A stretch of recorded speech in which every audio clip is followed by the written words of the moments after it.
Nu, dabar norėtųsi kaip ir iš naujo pasisveikinti su jumis ir ištarti sveiki atvykę į Žaliojo susisiekimo apdovanojimų įteikimo ceremoniją. Jau tradiciniais tampantys apdovanojimai kasmet įteikiami už susisiekimo sektoriaus sprendimus, skatinančius aplinkai mažiau taršų žmonių ir prekių judėjimą, už tvarių ir netradicinių transporto priemonių ir skaitmeninių inovacijų skatinimą, tvarias iniciatyvas bei šių idėjų sklaidą visuomenės tarpe. Bendrovės Lietuvos geležinkeliai bei susisiekimo ministerijos inicijuotose Žaliojo susisiekimo apdovanojimuose įvertintos tvaraus susisiekimo kursą pasirinkusios Lietuvos įmonės, viešojo sektoriaus organizacijos, savivaldybės, ambasadoriai ir kiti. Na, o patys prizai tai menininkės Godos Risteski sukurta ilgaamžė stabilizuotų augalų kompozicija, kuri simbolizuoja harmoniją su gamta ir įkvepia naujoms tvarumo iniciatyvams. O į sceną noriu pakviesti apdovanojimų organizatorių atstovus. Pirmasis - susisiekimo ministras Marius Skuodis.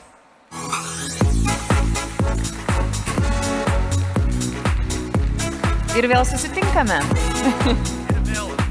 Tai gal bandysiu mažiau kalbėti, bet tai yra tikrai nepaprasta proga, nes mes įvertinsime tuos pavyzdžius, kurie rodo lyderystę, kurią kryptim turėtume eiti. Ir puikiai atskleidžia, kad žalesis susisiekimas yra svarbus visiems, ne tik viešajam sektoriui, bet ir savivaldai ir verslui, kas yra svarbu. Ir vien tik tai prisimint praeitų metų pavyzdį, labai įdomu sekti tuos verslus ar tuos žmonės, kurie gavo apdovanojimus. Štai mes tik apdovanojom dar tada prototipą idėją autobuso plaukiojančio Klaipėdoj ir jau praeitą vasarą mes galėjome iš tiesų jį išbandyti ir ta veikla tik tai plečiama. Startuolis Viezo, jeigu teisingai ištariu, taikantis daiktų interneto sprendimus geležinkelių sektoriuje. Pirmiausia, skina toliau apdovanojimus. O kokia nors VOK programėlė, kurią daug kas iš mūsų naudojasi, žengia į tarptautinės rinkas.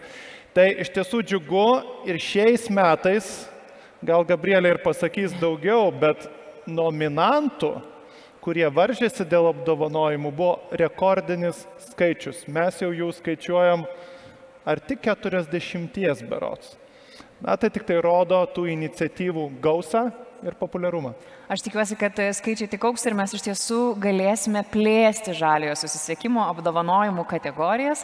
Na, o dabar norisi pakviesti sveikinimo žodį tarti Lietuvos geležinkelių generalinį direktorių Egidijų Lazauską. Kur tik jums patogiau ir kur tik jums norisi, galime štai taip sustoti. Iš tiesų, lietuviai pasaulyje garsėja darbštumu ir dirba visi nepakeldami galvos ir pamiršta švęsti. Ir manau, čia yra labai gera proga atšvęsti kitų sėkmę. Tema, apie kurią kalbame, yra plati ir liečia daugą. Dėl to pastebėti skirtingus aspektus iš savivaldybių pusių, iš technologijų vystytojų yra žiauriai svarbu. Ir mums džiugu būti ne vieniems, nešti šitą žalią vėliavą, kartu toliau mažinti poveikį gamtai, matyti didesnį partnerių spektrą. Tai labai ačiū visiems ir tikrai noriu pasidžiaugti tiem, kurie laimėjo. Ir paspausti visiems rankas šiandien. Taip, visai netrukus jau pradėsime apdovanojimų ceremoniją, bet iš tiesų norisi ir aptarti dar vieną svarbų segmentą. Apdovanojimų vertinimo komisija yra sudaryta iš 17 institucijų ekspertų ir būtent ši komisija išrinko nugalėtojus šiose kategorijose: savivaldybės, inovacijos, ambasadoriaus, institucijos, iniciatyvos ir verslo įmonės. Na, kaip ir minėjau, šiuos apdovanojimus inicijuoja Lietuvos geležinkeliai ir susisiekimo ministerija, tad būtent Marius Skuodis ir Egidijus Lazauskas padės man įteikti šiuos apdovanojimus. Manau, tikrai nieko nelaukdami galime pradėti. Pirmoji Žaliojo susisiekimo apdovanojimų kategorija yra savivaldybė.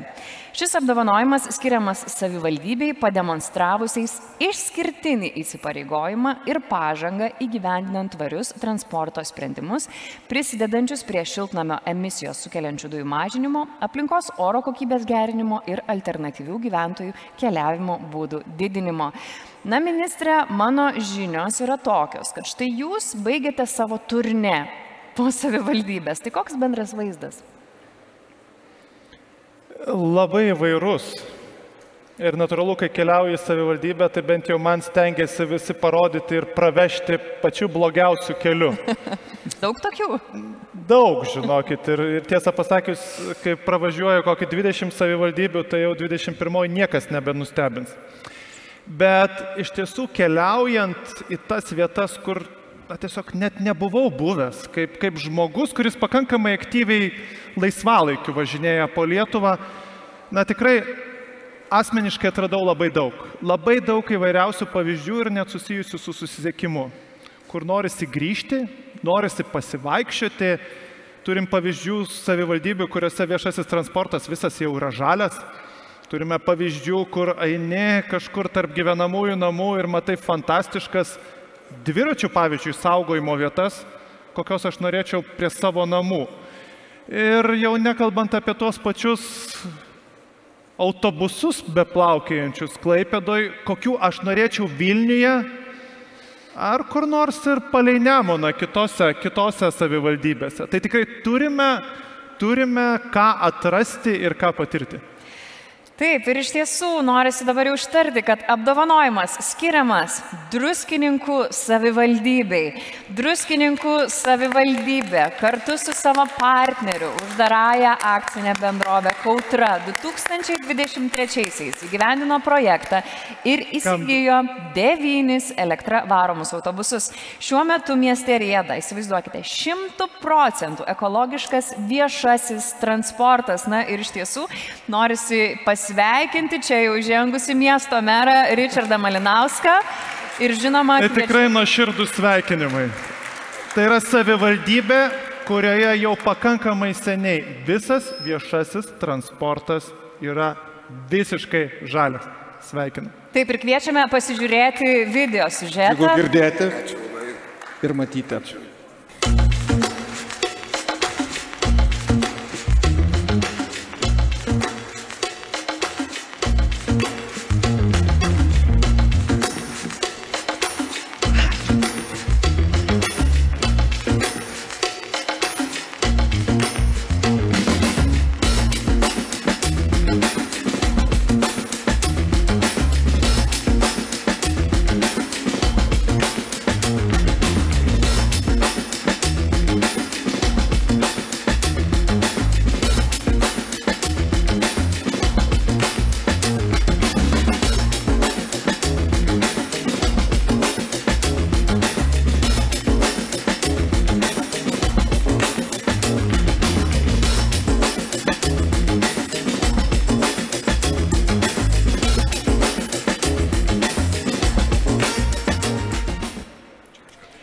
Mere, mes iš tiesų norime išgirsti jūs. Tad dabar metas tarti žodį. Gerbiamas ministrė, gerbiamas generalinė, visi konferencijos dalyviai. Be abejo, labai džiugu būti pastebėtam, o tikrai nemažiau džiugu, kad mes galime didžiuotis tuo, kad Druskininkuose visas viešasis transportas yra ekologiškas, tai yra elektrinis, nors vedančioji pasakė, kad 9 autobusai, bet 9 iš projekto su ES lėšom ir trūkusius, kiek trūko autobusų pirkome kartu su savo partneriais. Šiuo metu mieste važinėja 17 elektrinių autobusų, teikia naujas, kokybiškas, šaunias paslaugas. Taip, kad kviečiu į Druskininkus ir palikę savo automobilį galėsite pavažinėti viešuoju transportu. Ačiū labai.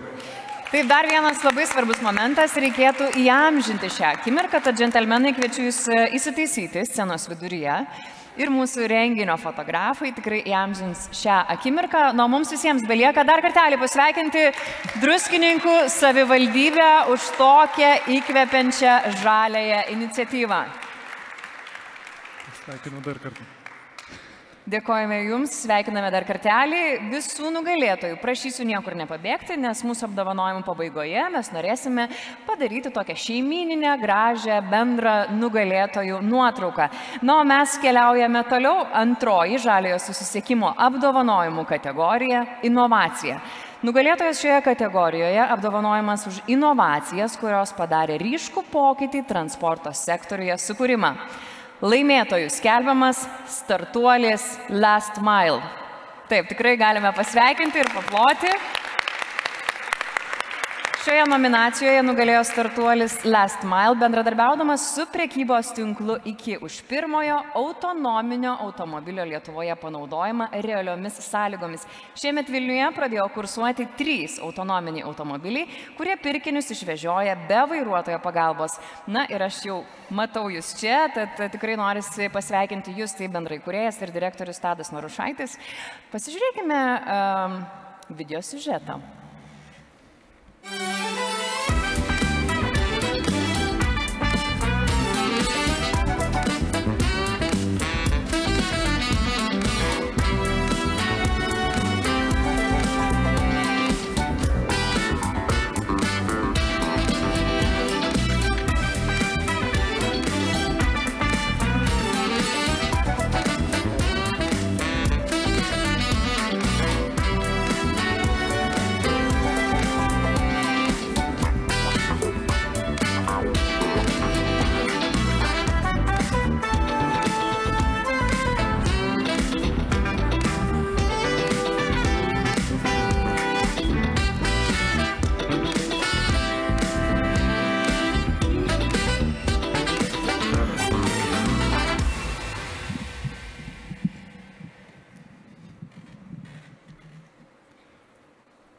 Reikia žodį iš pradžių tart.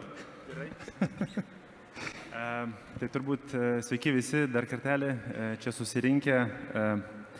Norėčiau turbūt gal neįsiplėsti ir trumpai tiesiog padėkoti visų pirmai komandai, kuri stačia galva nerėsi į tokias, pavadinčiau, avantūras, su kuria man tenka dirbti.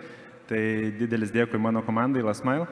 Ir specialus dėkui turbūt ministerijai ir pavaldžioms institucijoms, nes kadangi dabar galiu pasakyti, dirbam jau ir ne tik Europos, bet ir tarptautiniu lygiu su inovacijom, tai ne pirmas mūsų autonominis inovatyvus projektas.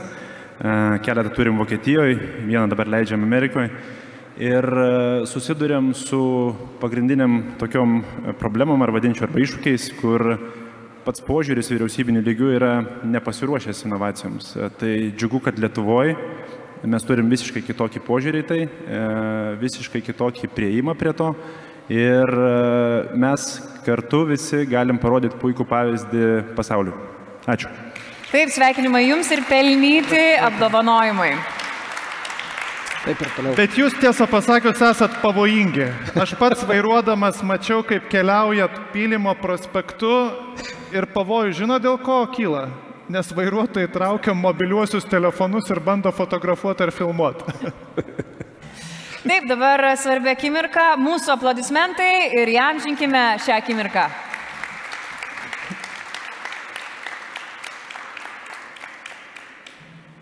Sveikiname dar kartelį ir žinoma rankų paspaudimą ir kviečiame užimti savo vietas ir nepamirškite, kad dar mūsų laukia bendra nugalėtojų nuotrauka.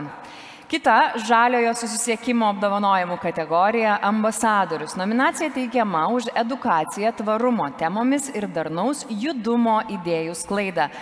Mariau, visur daug iš tiesų ar nekalbama. Verslų, startuolių ar savivaldybių atliekamus pokyčius. Mes juos aptarėme, mes juos stebime, bet visgi, ką dar reikėtų atkreipti dėmesį? Čia toks platus klausimas, kur net nežinau, ką atsakyti. Tai man atrodo, mes visą laiką žiūrime į kažkokią lyderystę. Skirtingų institucijų, savivaldybių, verslų, asmenų. Bet mano požiūriu, lyderystė tai nėra apie kažkokią poziciją, kad kažkoks žmogus užimantis kažkokią poziciją turi kažką rodyti. Lyderystė tai yra apie kiekvieno paties norą kažką padaryti ir pakeisti. Tai man atrodo, tai yra svarbu nuo savęs pradėti, kad ir kaip tai kartais banaliai atrodo, na, o nuo savęs pradėjus sukursim tikrai kažką gražaus. Taip, iš tiesų galime tą lyderystę pamatyti ir labai mažuose dalykuose ir taip pat galime nuo jos pradėti. Na ir iš tiesų labai malonu ištarti, kas tampa šios nominacijos nugalėtojų. Apdovanojimą šioje kategorijoje laimėjo žurnalistas, televizijos laidų kūrėjas, klimatologas ir tinklalaidės 5 kilometrai vienas iš kūrėjų Silvestras Dikčius. Galime pasveikinti jį aplodismentais. Na ir iš tiesų labai svarbu, Silvestrai, išgirsti, už ką ir už kokius nuopelnus esi nugalėtojas šioje nominacijoje. Tad nominacija už aktyvę visuomenės edukaciją tvarumo temomis bei darnaus judumo populiarinimą bei pademonstravimą, kad kalbėtis ir rašinėti tinklalaidę apie mums svarbes tvarumo temas galima net judant darniai, vaikštant. Tad Silvestrai, iš tiesų nuoširdūs sveikinimai ir mes norime tave išgirsti. Nežinau, ar vaikščiosiu, ar stovėsiu vietoje, bet klausom. Pabandysiu pastovėti. Sveiki, Žaliojo susisiekimo bendruomenės nariai, taip noriu jūs šiandien kreiptis. Na, nėra filmuko, nes aš neturiu jokios institucijos, kuri būtų iš manęs ar verslo, kuris galėtų man tą filmuką sukurti. Apskritai mano veikla iš pirmo žvilgsnio gali atrodyti visai nesusijusi su žaliuoju susisiekimu, nes aš esu nepriklausomas klimato kaitos tyrinėtojas, bet be abejo, kad klimato kaitos tema ir tvarumo poreikis jau pakankamai seniai atvedė mane prie kitokio požiūrio į susisiekimą. Aš labai smarkiai pakeičiau tai, kaip pats keliauju ir pradėjau viešai apie tai kalbėti, vis tik tai dirbdamas televizijoje, radijoje, rašydamas straipsnius ar sakydamas paskaitas verslui, motyvuojančias paskaitas apie judėjimą, aš pradėjau integruoti ir tą tokio žalio judėjimo temą. Ir tas dar kartais vadinamas netradicinis keliavimo būdas, kurį aš pasirinkau. Labai keista, kad sakoma netradicinis, nes man atrodo, kad judėti traukiniu ar viešuoju transportu, ar ypač eiti savo kojomis, apie ką mes labai daug kalbame savo tinklalaidėje 5 kilometrai, tai yra žmogui pats tradiciškiausias judėjimo būdas. Ir man atrodo, kad Lietuvoje labai nedaug žmonių, kurie tą pavyzdį rodytų, matomų žmonių, kurie rodytų pavyzdį ir savo veiklą. Ir ką aš pradėjau daryti, tai tiesiog kalbėti apie save, apie tai, ką aš darau. Ir labai smagu gauti tokį apdovanojimą, tokį įvertinimą, bet nemažesnis įvertinimas man būna, kai koks nors žmogus, pažįstamas ar nepažįstamas, man parašo arba pasako, kad įkvėpiau jį atrasti visai kitokį judėjimą ir atidaryti tuos kitokius horizontus, kurios atveria tas žaliasis judėjimas. O šiaip tai labai smagu, nes dabar tiesiog važiuodamas traukiniu, kokiu nors troleibusu arba keliaudamas pėsčiomis susisiekimo tikslais, aš galėsiu sakyti, kad štai esu savo ambasadoje. Ačiū labai. Mes sveikiname dar kartelį. Sveikinam labai. Žinoma, pelnyti apdovanojimai.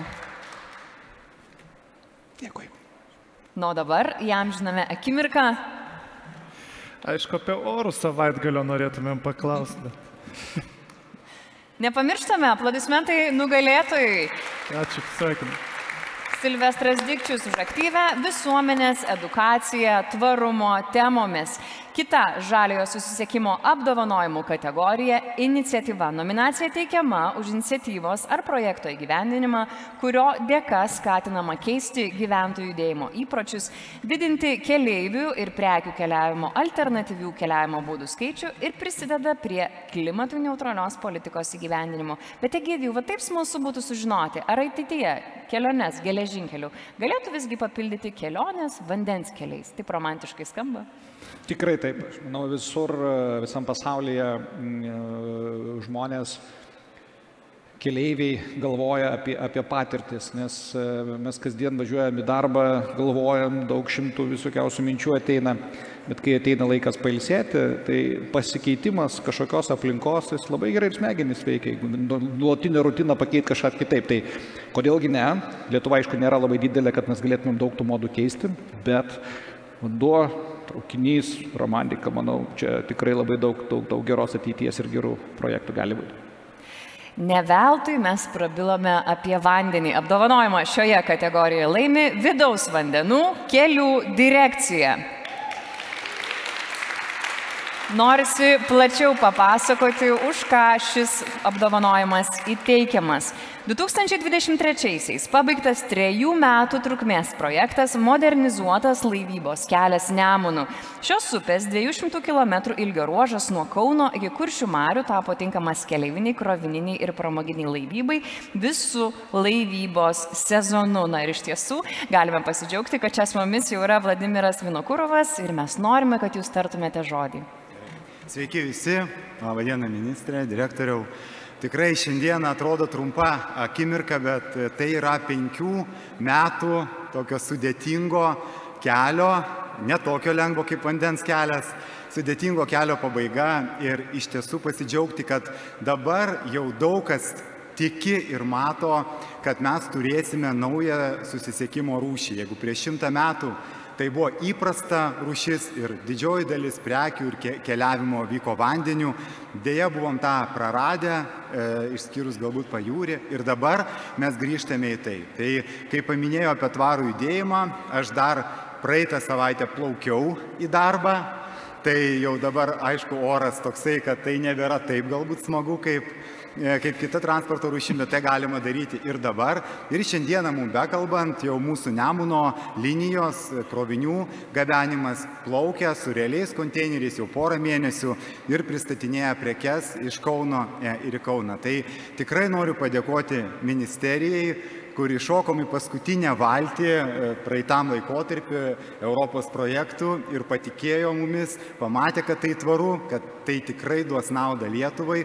Ir va šiandieną jau turime tą rezultatą ir tai yra visų nuopelnas. Kviečiu visus naudotis vandens keliais ir dėkoju už tą pasitikėjimą ir tą viziją, kurią visi kartu įgyvendinsim. Ačiū.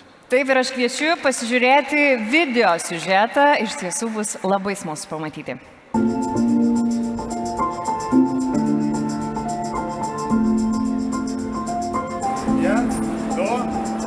Kirpom juostelę vaiką.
Nu, dabar gražiausia akimirka, kai telieka atsiimti pelnytus apdovanojimus. Sėkmės plėtojant verslą. Dėkui. Nu, dabar įamžinkime šią akimirką. Man atrodo, pamiršome paploti. Dar kartelį nuoširdūs sveikinimai Vilniaus vidaus vandenų kelių direkcijai už modernizuotą laivybos kelią Nemunu. Nu, iš tiesų, mes judame toliau ir keliaujame prie kitos nominacijos, tai jau 5. nominacija. Organizatoriai nori teikti apdovanojimą institucijai už išskirtinę iniciatyvą susisiekimo sektoriuje, kuri padės Lietuvos gyventojams ir svečiams iš užsienio planuotis keliones prie jūros lengviau. Ministre, mes jau aptarėme jūsų turnė po savivaldybės, bet štai neaptarėme vieno svarbaus momento. Ar nors vieną savivaldybę jūs aplankėte viešojo transporto pagalba? Dažniausiai vis dėlto keliavom automobiliu. Maniau, sakysite laivu. Klydau. Buvo kelionių ir laivų, tiesą pasakius, bet dažniausiai keliavom automobiliu, įkraunamų hibridų, tai miestuose elektra, bet pačiose savivaldybėse, tiesą pasakius, teko keliauti ir traukiniu, dar su Egidiju, man atrodo, berods į Kauną tikrai esam važiavę traukiniu, ne kartą, net keletą kartų. Yra tekę ir dviračių važinėti, ir autobusais viešuoju transportu, ir tuo pačiu laivu. Ir man atrodo, va čia yra įdomybė, ką padaryti, kad atkeliavęs viena transporto priemonė, nesvarbu ar automobiliu, ar traukiniu, ar autobusu, tu galėtum be kliūčių perlipti kitą ir tokiu būdu pasiekti savo galutinį tikslą. Galime ir kiekvieną savo išsikelti tokį tikslą ir tas jungtis sujungti. Na, o apdovanojimas šioje kategorijoje skiriamas Klaipėdos keleiviniui transportui. Iš tiesų, galime pasveikinti, paploti ir visai netrukus norėsiu pasidalinti būtent kokią dovaną įteikė visiems klaipėdiečiams ir Klaipėdos svečiams 2023 pradžioje pristatyta nauja paslauga – galimybė persikelti keltu su Klaipėdos elektroninio bilieto kortele. Taip pat 2023 vasarą buvo įdiegta atsiskaitimo bankinėmis kortelėmis paslauga Klaipėdos viešojo transporto tinkle. Galiausiai, ir tai dar ne pabaiga, pradėta teikti informaciją apie laisvų automobilių stovėjimo vietų skaičių Klaipėdoje ir Neringoje. Vairuotojai, dar būdami kelyje į pajūrį, tiesiog gali įvertinti numatytų parkavimo aikštelių užimtumą ir pasirinkti racionalų keliavimo būdą. Na ir iš tiesų labai džiugu Jūs pasveikinti, su mumis Klaipėdos keleivinio transporto vadovas Gintaras Neniškis. Mes sakome Jums ačiū, mes Jūs sveikiname ir svarbiausia, norime Jūs išgirsti. Labą dieną visiems. Klaipėdai tikrai labai malonu būti tokioj gražioj kompanijoje. Ir mums tikrai labai malonu, kad mes žinom, kad mums ministrą daugiausiai pasiseka išlaipinti iš asmeninio automobilio, nes jam Klaipėdui reikia ir su dviračiu pavažiuoti, ir su laivu paplaukti. Ir tiesiog dabar tą dalyką galimybė yra padaryti ir su bankinė kortelė, ir su elektroninio bilietu. Ir tikrai mes džiaugiamės dėl to intermodalumo, kurį mums yra tekę pavyko pasiekti. Ir linkime tikrai kitiems didiesiems miestams, kurių čia tikrai trūksta iniciatyvos, nes paprastai maži miestai dalyvauja, kad jie pasiektų pavyzdžių ir tikrai dėtų investicijas ir kad tikrai tas transportas ir susiekimas būtų darnesnis ir geresnis. Ačiū visiems, ačiū kolektyvui, kurio didžiausias nuopelnas, kad šitas tikslas buvo pasiektas, nes aš grįžau dirbti tikrai pakankamai nesenai, bet tikrai labai smagu tokį apdovanojimą gauti. Ačiū. Mes dėkojame Jums ir žinoma kviečiame keliauti į Klaipėdą. Už kelionę Klaipėdos viešuoju transportu galima atsiskaityti bankinę kortelę.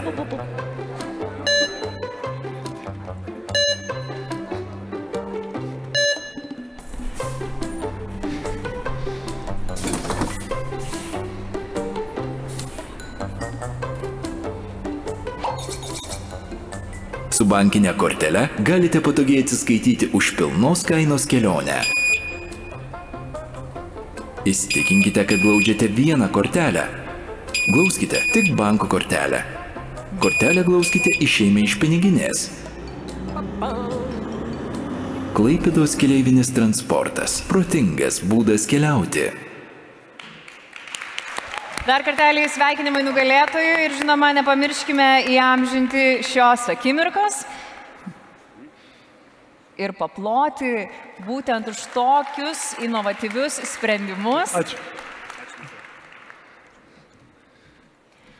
Taip, iš tiesų, dar kartelį norime padėkoti Klaipėdos keleiviniui transportui ir iš tiesų norėsis užsukti ir visas šias naujienas išbandyti. Na, mūsų laukia jau dėja paskutinioji žaliojo susisiekimo apdovanojimų nominacija. Tai verslo įmonė. Nominacija teikiama už elektromobilių naudojimą miestuose skatinantį sprendimą. Egidijau, ar jūs, vairuojate elektromobilį, ar tik tai traukiniais keliaujate? Skamba kaip provokacinis klausimas. Toks ir yra. Ja, tai labai džiaugiuosi, kad tam 1% priklausau Lietuvoje, kurie vairuoja elektromobilį. Darau jau tai 1,5 metų ir labai džiaugiuosi. Nematau jokių minusų šios transporto priemonės, o kartu su ilgesnėm kelionėm su traukiniais. Tikrai manau, kad pats asmeniškai prisidedu prie to žalėjimo. Puikus atsakymas, įkvepiantis pavyzdys. Apdovanojimą laimėjo uždaroji akcinė bendrovė Elektromobiliai ir Vilniaus apšvietimas. Sveikiname nugalėtojus ir iš tiesų norisi pasidalinti. Apdovanojimas skiriamas šioms įmonėms už praėjusiais metais pradėtą ir šiemet įsibėgėjusi bendrą projektą, kurio metu buvo įrengtos 23 stacionarios įkrovimo stotelės, kurios leidžia įkrauti elektromobilius nuo Vilniaus apšvietimo stulpų. Artimiausiais metais planuojama plėsti šį projektą ir įrengti dar daugiau elektromobilių įkrovimo galimybių Vilniaus mieste. Nuo čia scenoje uždarosios akcinės bendrovės elektromobiliai vadovas Nerijus Rakauskas ir Vilniaus apšvietimo vadovas Andrius Deimantas. Na, norime džentelmenai jūs išgirsti abu. Tad kuris pirmasis? Aš tada pradėsiu. Iš tikrųjų labai smagu matyti, kad tas mūsų entuziazmas ir noras pakeisti duoda rezultatus. Ir drąsiai galiu sakyti, kad nemažai tenka bendrauti su kitų Europos šalių atstovais. Ir kai mes parodom šį sprendinį, dažniausiai netiki, kad tai veikia. Turim arba filmuką parodyti, arba nuvesti iki vietos, parodom ir iš tikrųjų su dideliu pavydu žiūri ir mato, kad tai veikia ir iš tikrųjų, unikalūs sprendimai yra padaryti. Tai todėl ir toliau tikiu Vilniui, Lietuvai būti pavyzdžiu visai Europai ir daryti neįtikėtinus dalykus. Ačiū labai. Dėkojame Jums. Dėkui už galimybę. Aš visų pirma galbūt norėčiau labiausiai ir padėkoti pačiam vadovui, kuris iš tikrųjų priėmė sudėtingą iššūkį, nepaisant spaudimo jį įgyvendino. Tiesa, čia buvo paminėtas, gal jau sakė, kiekis, įgyvendino 3 kart daugiau netgi. Gal kažkokią klaidelę įsivėlė, tai iš tikrųjų smagu, kad kažkas tai ryštasi, daro ir galbūt tas pavyzdys įkvėps, kaip minėjo Andrius, ir kitas savivaldybės. Būkim žali. Sveikinimai Jums, o aš kviečiu pasižiūrėti ir video siužetą.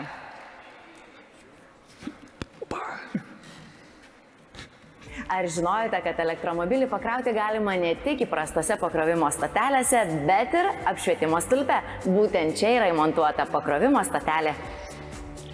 Didėjant elektromobilių skaičiui, vis dažniau susiduriama su problema, kuomet trūksta automobilių įkrovimo stotelių. Ši problema ypatingai svarbi žmonėms, kurie gyvena daugiabutyje ir neturi galimybės automobilio įkrauti namie. Vilniaus miesto savivaldybė tapo pirmąją savivaldybę Lietuvoje, kuri skatindama elektrinių transporto priemonių plėtrą, miesto gyventojams pasiūlė galimybę elektromobilį įkrauti nuo apšvietimo stulpo.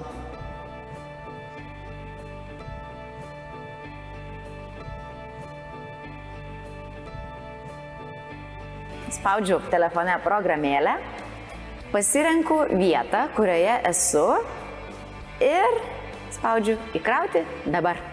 Toks elektrinių automobilių baterijų įkrovimo sprendimas ne tik palengvina įkrovimo stotelės įrengimą, kadangi nereikia kurti naujos infrastruktūros, bet ir padeda sukurti patogias sąlygas automobilį įkrauti daugiabučio kieme, kas iki šiol būdavo sunkiai įmanoma. Dar kartelį aplodismentai nugalėtojams ir žinoma kviečiame įamžinti šią akimirką. Tai reikia palinkėti, kad nepritrūktų stulpų. Lai tik pildosi jūsų šis linkėjimas ir aš nebejoju, kad jis ir išsipildys iš tiesų už elektromobilumo skatinimą miestuose įteikiamas paskutinysis apdovanojimas. Ir džentelmenai, kviečiu jūs niekur toli nepabėgti, nes kaip ir minėjau, tikrai būtų labai gera įamžinti visus nugalėtojus. Tad čia į sceną kviečiu sugrįžti visų nominacijų nugalėtojus bendrai tokiai šeimininiai nugalėtojų nuotraukai. Visi yra kviečiami, laukiami, jeigu nepabėgote, mes tikrai labai jūsų laukiame.